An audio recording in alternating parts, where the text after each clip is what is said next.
Okay, you got it? Alright, so today we're looking at a custom-built Amiga 1000 computer. There are a bunch of different types of Amiga 1000 computers. This used to be an NTSC Amiga. It had been upgraded with a Expert Services Rejuvenator at one time. And then I believe the Rejuvenator itself had been upgraded. And then that was removed, and I believe it had a Phoenix motherboard put into it. And then a little bit later, I think it got some custom turbo board and some other components that were specifically made for the Phoenix. Most recently, it's been upgraded to the GBA 1000 motherboard. And that's a motherboard that comes out of Germany. It is not mass-produced, it's handmade. This one was handmade by somebody in Europe. And we've just put it in and have been fiddling with it, and so I thought I would show it off in English because all the videos I see are in German. Alright, let's go ahead and undock the keyboard. Alright, there we go. It should clip just like that.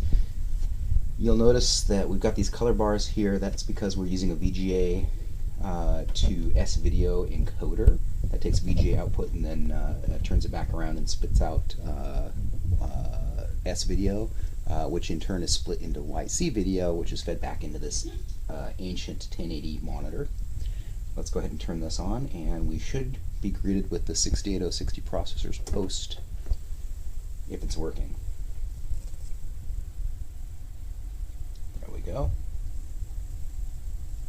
And so this is the I guess the firmware splash screen for the 68060 turbo card that is socketed in the motherboard that we'll take a look at. It should load up Workbench here.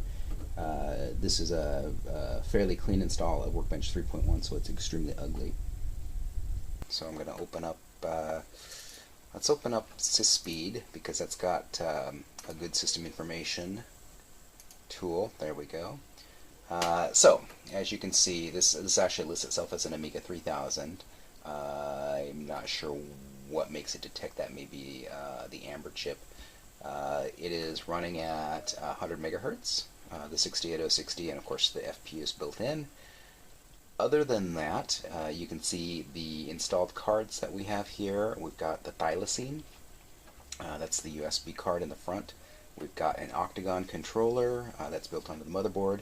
We have the, well, it calls itself a Villagetronic GBA P2++, so it's basically a Picasso 2 card. It's a Picasso 2 Plus with 4 megs of memory.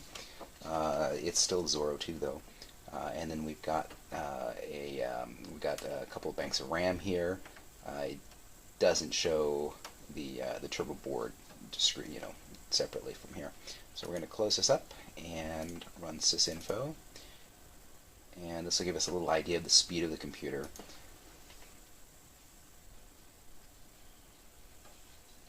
So there we go.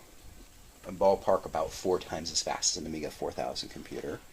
That's probably about as fast as a non-emulated, as a classic processor is going to do. More modern processors or emulated 68K processors probably can go much faster than this. But that's probably as overclocked as we're ever going to see a Motorola processor from that era. Let's go ahead and quit this.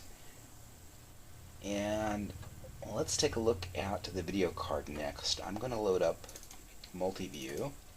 And let's see if we can find a photo. Let's see. Alright. So this is an example of the Picasso 4 rendering a photo. Sorry, it's in high color mode. You have to trust me. The photo itself, unfortunately, isn't very high color. But as you can see, it's totally capable of showing high resolution images. I'm going to close that up, and let's take a look at audio next. Now, audio is furnished by the internal Paula chip, so nothing fancy, but it is using AHI, and it is using I think the 14-bit resolution playback. Let me look for a music file here. Okay, maybe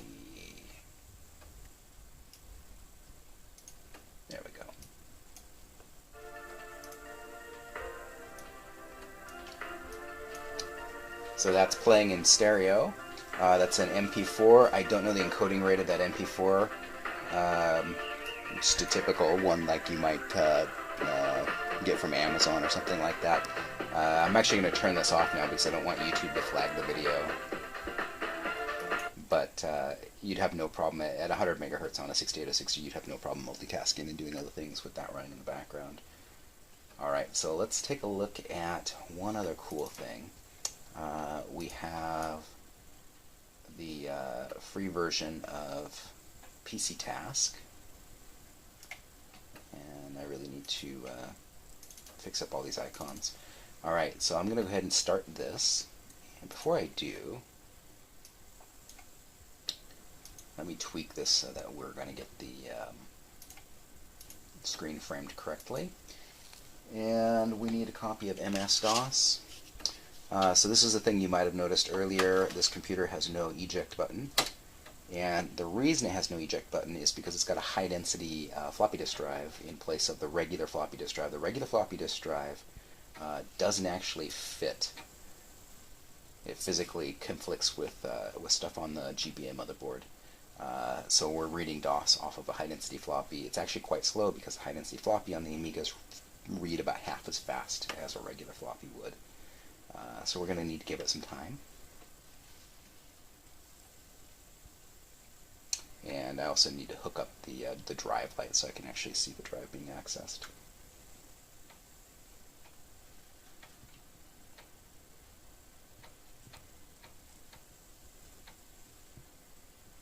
Alright, it's got the date and time correct, but it's because we have a real-time clock on the motherboard. And there we go, we're into DOS. Now, let's use my eject tool to get that disk out. And let's find a game. This is Ancient Art of War by Broderbund. A very, very old IBM PC game. And we'll load it up. Should load up a little bit quicker because this is a low-density floppy disk.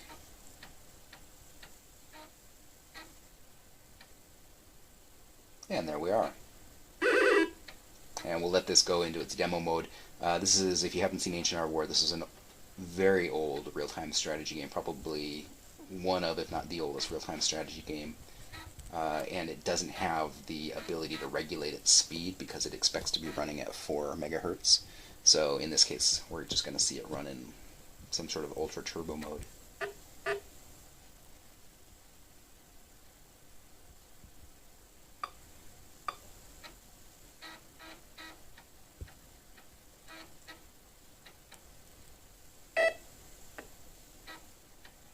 That was not much of a battle.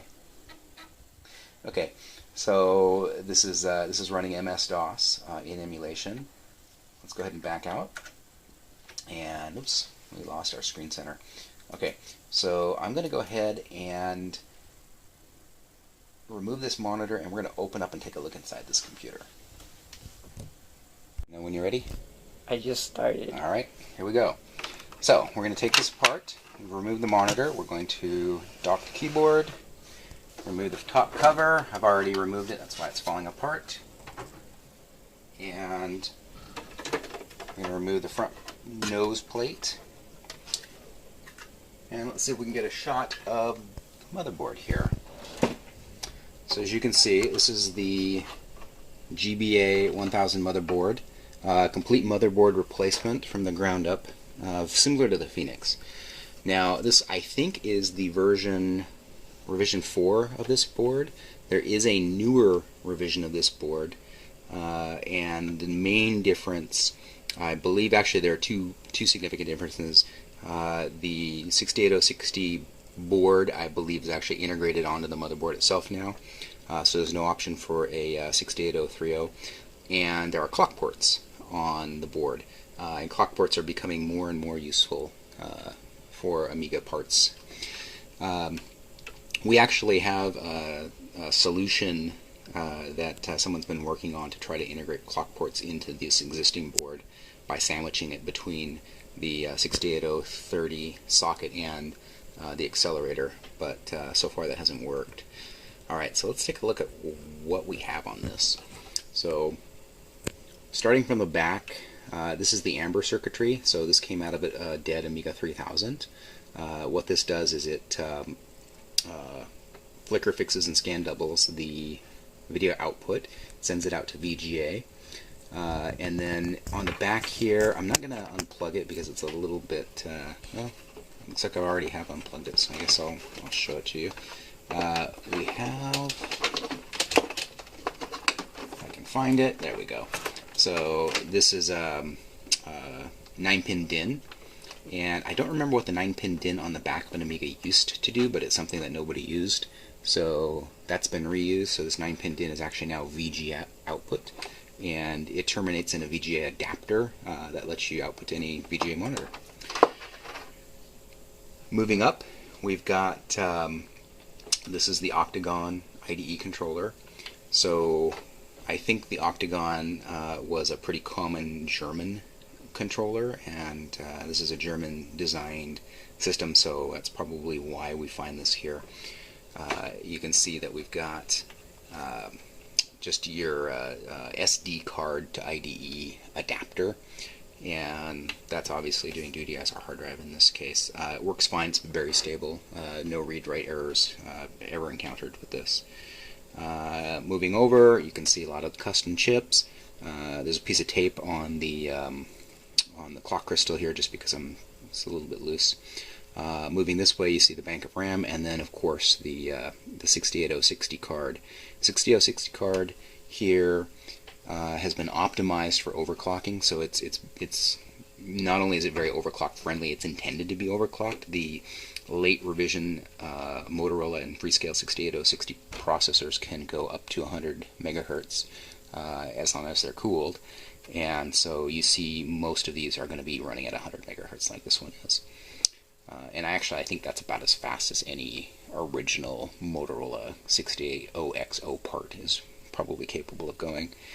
It is powered by this floppy drive header, and there's a second floppy drive header for the floppy drive. So next I'm going to show you the Picasso board. That's this guy. So this is what they call the GBA P2++. It's also sometimes called Graca. This says it's revision 3.2. I don't know I've seen a little bit about the revision stuff. I don't remember what's special about this. The chipset is the same as the Piccolo card, so it uses, I think, a modified driver that's somewhere between a Piccolo and a Picasso 2 Plus. 4 megs of RAM, and then of course the most interesting thing is the form factor. You notice this is not a typical Zorro form factor, it's almost square, and then you can see this is the Zorro edge connector, but you can see it's at a right angle.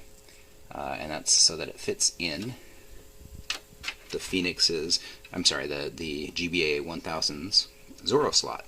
GBA 1000 has one Zorro 2 slot. Only 2 things have ever been made for this slot that I'm aware of. I mean, anything should theoretically work in it, but the only 2 things made for it are this and a version of the X-Surf, which is a networking card. The X-Surf has also had somebody like hack and modify it so it fits sideways like this. So we're just going to go ahead and push this in.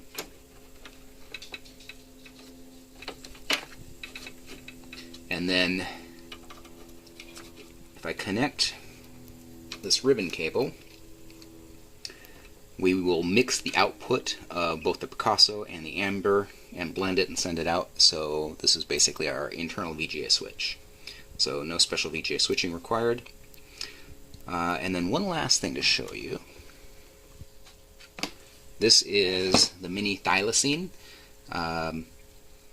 This is also meant specifically for the GBA 1000, although I imagine it'll work in a Phoenix, and you can see that it's a Zorro 2 card, but it's been modified to have the Zorro style edge connector that you would expect on the right hand side of an Amiga 1000 or the left hand side of an Amiga 500.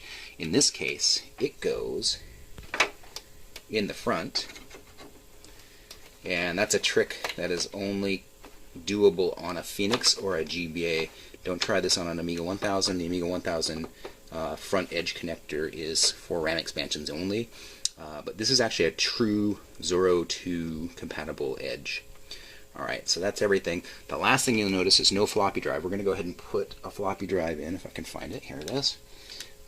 So you'll notice that we've done a lot of hacking on this this shielding, in order to make it clear and not touch anything on this board, and particularly not on the 68060. 68060 incurs into the same space that the floppy drive would have used if we were using the old Amiga 1000 floppy drive. So you can see we're using a slim floppy drive. In this case, it's a high-density drive. And you can also see we've angled it. And the angling does two things. First, it helps clear it. The second thing is it keeps it as far away as possible from the 68060's components. We found that there was a lot of electromagnetic interference between the drive and the board here, and it was giving us read-write errors. So we've angled this up, and we've created some impromptu shielding as well, so that when we put this in here, it still aligns to the front of the Amiga, at least adequately enough. Actually, you know what? We should probably hook the floppy cable up first, otherwise it's just going to make it harder for us later. Alright.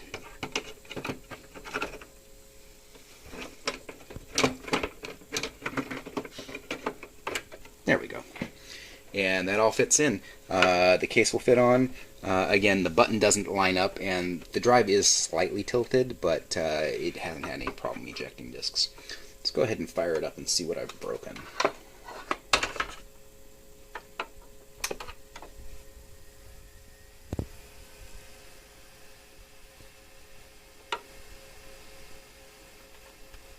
And my guess is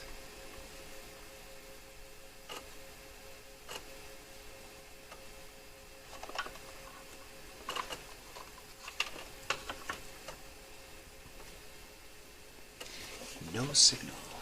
Ah, we're not plugged in.